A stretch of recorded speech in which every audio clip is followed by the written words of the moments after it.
Hello दोस्तों, आज का हमारा टॉपिक है वाटर लिली। वैसे वाटर लिली के बारे में सब जानते हैं, पर उसके बारे में एक चीज़ सभी की धारणा यही है कि वाटर लिली सिर्फ बारिश के मौसम में ही फ्लावर देती है। तो दोस्तों, मैं आज आपको ये बताना चाहती हूँ कि वाटर लिली हमें साल के 365 दिन फ्लावर दे सकती है, पर उसके लिए आपको उस प्लांट को अच्छे से उसकी केयर करनी होगी, अच्छे से उसका ध्यान रखना होगा। और उसको किस तरह से आपको ध्यान रखना है, उसके सारे टिप्स मैं आज आपको इस वीडियो में बताने की पूरी कोशिश करूँगी, ताकि आपके गार्डन में या आपके टेरेस पे जैसे मेरे हमेशा वाटर लिली के फ्लावर आते हैं, वैसे ही आपके भी आए। आई होप मैं आपकी सारी उम्मीदों पर खरा उतर के ये वीडियो आप तक पहुंचा पाऊँ। तो चलिए फ्रेंड्स, शुरू करते हैं। वाटर लिली ग्रीन लीफ का प्लांट होता है। उसके अंदर जो भी खरपतवार आती है, जैसे उसकी पत्तियाँ, उसकी खुद की पत्तियाँ जल के, दूसरा घास बहुत कम आता है लेकिन उसकी खुद की पत्तियाँ जल के घास जैसी हो जाती है। तो हमें उनको टाइम बीइंगली जब भी हमें मौका मिले उसको निकालना चाहिए और उसकी जो पत्तियां हैं जो पीली हो गई हैं, उनको भी हमें अलग कर देना चाहिए।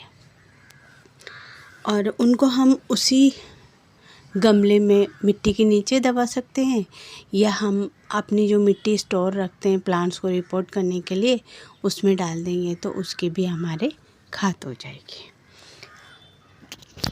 वाटर लिली को ज़्यादा पानी की ज़रूरत होती है, तो हमें उसमें बराबर पानी डालना चाहिए, जैसे कि रोज़ पानी डालना चाहिए। हम किसी पौधे में, जैसे हमारे बहुत से पौधे ऐसे होते हैं जिनमें हम 2-3 दिन के बाद पानी डालते हैं, पर वाटर लिली हमारा एक ऐसा पौधा है जिसको रोज़ पानी चाहिए, क्योंकि इसका नाम ही वाटर लिली, इसमें पानी ज़्यादा होगा तो ही ये आपको फ्लावर देगी।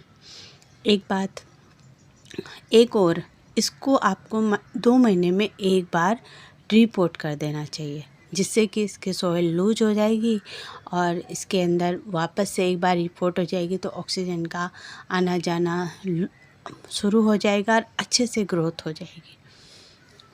इसको जब आप रिपोर्ट करते हैं तो इसके गमले के अंदर बहुत सारे ट्यूबर हो जाते हैं। वाटर लिली की जड़ें ट्यूबल की तरह होती है, गोल गोल हमारे प्याज की जैसे बनी हुई होती है, तो उसके ट्यूबर बहुत सारे हो जाते हैं एक ही गमले में। इस तरह से जकड़ जाता है गमला कि हम जब रिपोर्टिंग के लिए पौधा निकालते हैं बाहर, तो हमें गमले की ही शेप मिलती है और बाहर की साइड में सिर्फ जड़ें ही जड़ें दिखाई देती है और कुछ नहीं दिखाई देता। तो हमें उस गमले को जब हम रिपोर्ट करते हैं तो उसको, उस गमले की जो शेप बनी हुई होती है या जो पौधा होता है जकड़ा होता है, उसको अलग अलग कर लेना चाहिए। मतलब अगर ज़्यादा आपको लग रहा है तो उसके 4 हिस्से कर लीजिए, अगर थोड़ा फिर भी कम है, थोड़ी बहुत आपकी मिट्टी निकली है, तो आप इसके 2 हिस्से कर लीजिए। इस तरह से आपके पौधों की भी संख्या बढ़ जाएगी, और जो वाटर लिली आप लूज़ करके अपने गमले में डालेंगे और सॉइल ज़्यादा होगी और ट्यूबर कम होंगे, तो उनको ग्रोथ के लिए जगह मिल जाएगी।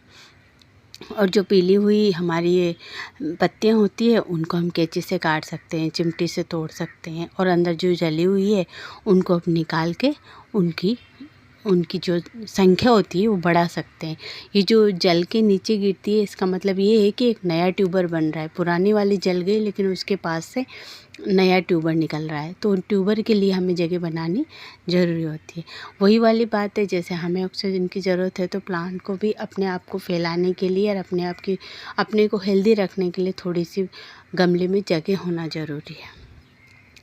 लूज सॉइल रखने के लिए आप उसमें मिट्टी, वर्मी कंपोस्ट, कोकोपीट और थोड़ी सी रिवर सैंड, ये 3-4 चीज़ें मिला के आप उसका एक पोटिंग मिक्सर तैयार कीजिए और उसको गमले में डालिए, और फिर उसमें अपनी वाटर लिली रख के चारों तरफ ही, क्योंकि वाटर लिली का तो एक बंच बना हुआ होगा, आप उसके हिस्से करेंगे तो भी उसके एक ट्यूबर अलग नहीं होगा, इसलिए उस बंच को बीच में रखिए और साइड में जो मैंने बताया है आपको पोटिंग मिक्सर, वो डाल दीजिए, ताकि आपकी वाटर लिली फैल जाए।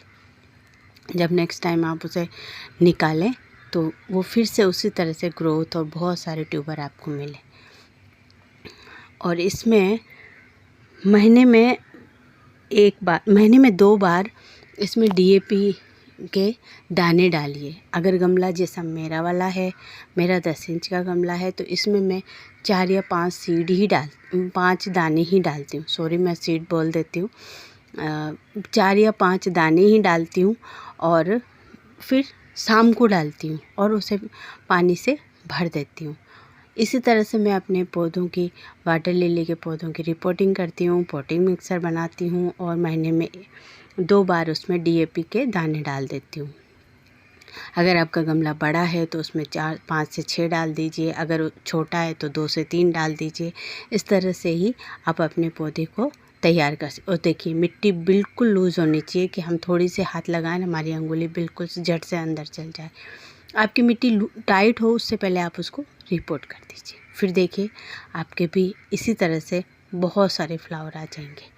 देखिए, मेरा गार्डन, मेरी जो टेरेस गार्डन है, मेरे टेरेस पे मैं प्लांट रखती हूँ, वहाँ पे वाटर लिली के बहुत सारे फूल खिलते हैं, सीजन में ही नहीं, बिना सीजन। अभी मेरे यहाँ सीजन नहीं है, मेरे यहाँ बारिश का मौसम अक्टूबर में शुरू होगा, तब तो मेरे पौधों में बहुत ज़्यादा फ्लावर आएंगे। पर मेरे हमेशा इसी तरह से मेरे गमले भरे हुए रहते हैं। और मेरे पास 4-5 कलर की वाटर लिली है। मैं उनको सबको इसी तरह से ध्यान रखती हूँ और मैं चाहती हूँ कि आप भी इसका इसी तरह से ध्यान रखिए। हम लोग कभी बाहर जाते हैं 10-15 दिन के लिए और पानी डालने वाला कोई नहीं होता। और वाटर लिली तो वैसे देखा जाए तो धूप में ही रहती है, तभी फ्लावर आते हैं। तो धूप में छोड़ के चले जाते हैं, वापस आते हैं तो हमें लगता है हमारा प्लांट मर गया, क्योंकि ऊपर एक भी हरी पत्ती नहीं दिखाई देती। हम लोग इस तरह से सोचते हैं हमारा पौधा मर गया और हम उस गमले को खोद के उसमें दूसरा पौधा लगा देते हैं। पर वाटर लिली का जो ट्यूबर होता है ना, वो जब तक मिट्टी में रहेगा वो मरेगा नहीं। उसकी पत्तियां भले ही सूख जाए लेकिन वो ट्यूबर जिंदा रहता है। तो आप जब भी बाहर से आएँ और आपको लगे आपका पौधा ऊपर से पूरा सूखा हुआ है, तो उसमें नियमित रूप से 10-15 दिन में पानी डालिए। और उसमें 10-15 दिन पानी डालेंगे, उसमें ही आपको 1-2 पत्ती दिख जाएगी। इसका मतलब आपका पौधा वापस आ रहा है। इसके साथ ही अगर बाहर से आते हैं तो पानी डालने से पहले उसको अच्छे से लूज कर दीजिए, सॉइल को फिर से रिपोर्ट करके डालिए, फिर से पानी डालिए, तो ज़्यादा अच्छी ग्रोथ होगी और अच्छे से आपका पौधा बढ़ जाएगा। देखिए, इतने अच्छे इस पौधे में देखिए कितनी सारी कलियाँ आई हुई है। और इसमें कल सुबह जैसे ही सूर्य देवता आएंगे और मेरे गार्डन में पूरे पिंक फ्लावर हो जाएंगे। तो दोस्तों, मैं ये चाहती हूँ कि आपके गार्डन में भी इसी तरह से फूल आए और आपका गार्डन हरा भरा रहे। और इस तरह से आप रिपोर्ट करके पौधों को अलग अलग करेंगे तो आपके घर में फूलों की भी संख्या बढ़ जाएगी और वाटर लिली के पौधों की भी संख्या बढ़ जाएगी। और मैं चाहती हूँ कि आपके घर में चारों तरफ जहाँ देखो आप फूल ही फूल दिखें। पर धूप में रखने से ही फूल आएंगे। आप इनको धूप में रखिए, पूरी धूप में रखिए, रोज़ पानी डालिए, अच्छे से पॉटिंग मिक्सर तैयार कीजिए। अगर रुई पॉटिंग मिक्सर से आपको कोई डाउट हो, किसी तरह का सवाल हो, तो आप मुझे पूछ सकते हैं। किसी भी तरह के पौधे के लिए आप मुझे पूछ सकते हैं। आपको पसंद आया तो मेरे चैनल को लाइक कीजिए, शेयर कीजिए, सब्सक्राइब कीजिए। Thank you.